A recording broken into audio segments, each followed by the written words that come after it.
Hello everyone and welcome to this new lecture of our zone. We will be drawing the heart and tracing it. But first let's read something about this lecture in order to apply it in our drawing. Of course we have read something about the heart before, and it was that the heart consists of 4 chambers, have oxygenated and deoxygenated blood, pumped by the aorta and the pulmonary trunk. There are valves between the aorta and the ventricles, and the heart fills and empties 70 times or 130 times. Now we talk about blood returns continuously to both sides of the heart from the circulatory system when the ventricles relax, diastole.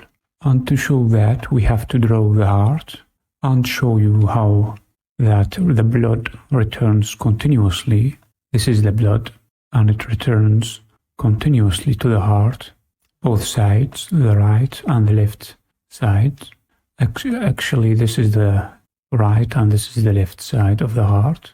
From the circulatory system when ventricles relax, so in diastole, the blood returns. Atrioventricular valves open as the atria contract and blood flows into the ventricles. When the ventricles are nearly full, the next cycle of cardiac contraction, systolic, begins.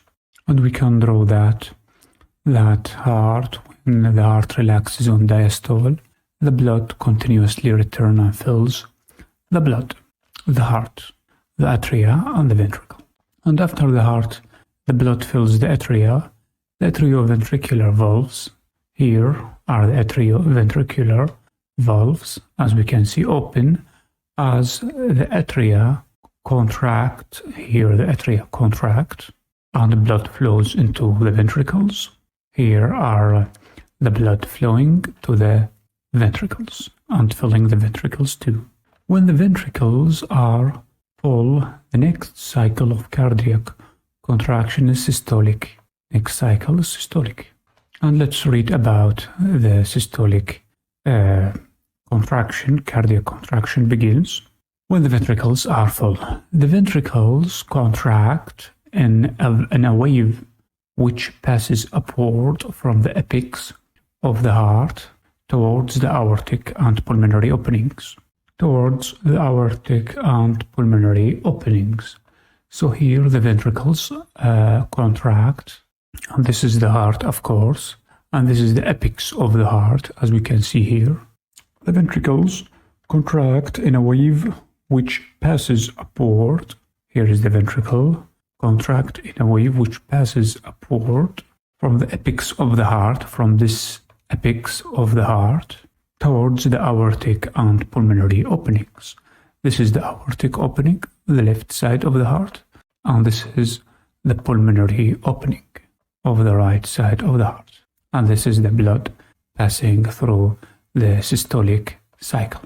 The resultant increase in pressure closes the atrioventricular valves and prevents regurgitation of blood into the atria. After this systolic pressure, here we draw before, of course, in our drawing we draw atrioventricular valves here and here. They close during the systolic pressure for the blood in order to not go back and regurgitate to the atria, here to the atria. Because these valves are closed, running blood accumulates in the large veins of the atria.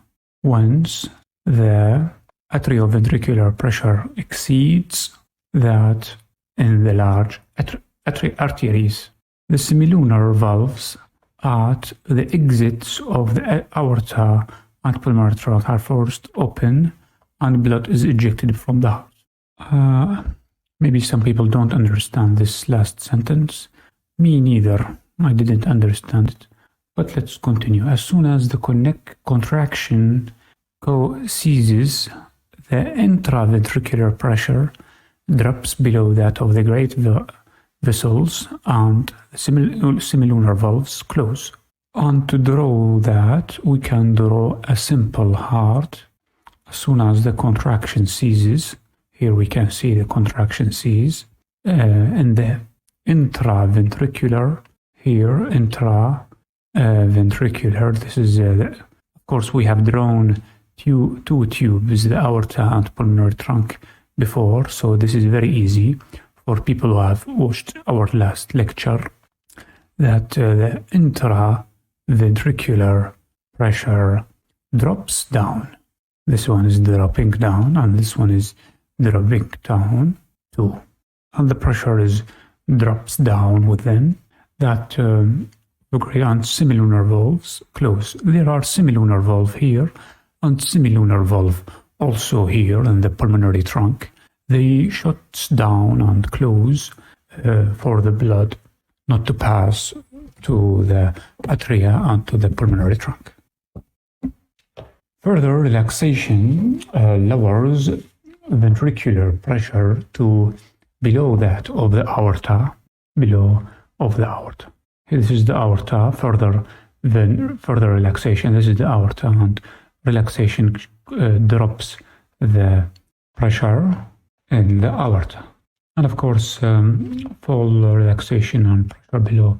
Now refilled from the general and pulmonary circulation, and the atrioventricular valves open as the circle begins again. And the circle, of course, here, this one is open, and the blood goes down and complete the circulation, and there is a pulmonary circulation here, and there is also the cardiac, the systemic circulation. Now, the next thing to do is very simple. You just select this heart and choose first its part in your mind, what you want to draw. Start tracing it with your pen tool, something like that.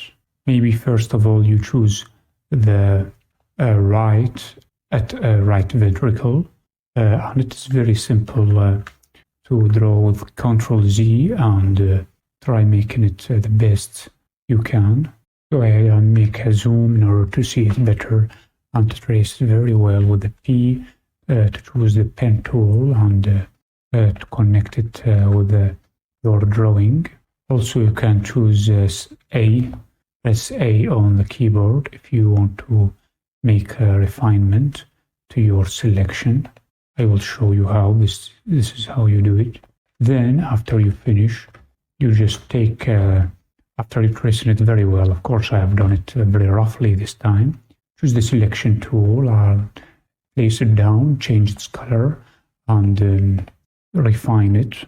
Easily just go to the gradient tool here, as you can see.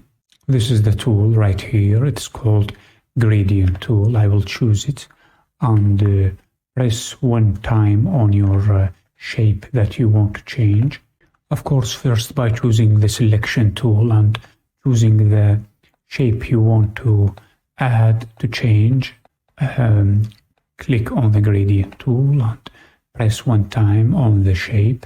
Then if you want to change its color, go to the gradient window here. If you don't see a gradient window here, it is very easy. Go to Windows. Then you can see here there is a gradient option to choose from.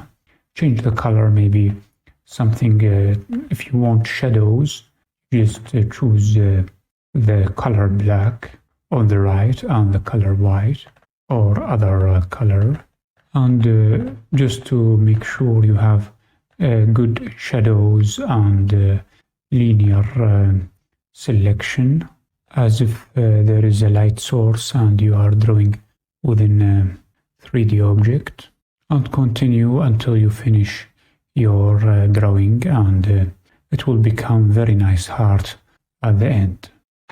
This is of course going to be a perfect drawing of the heart, tracing it and putting the shapes in its places, just like that. If you want to cut a part of the shape, select both the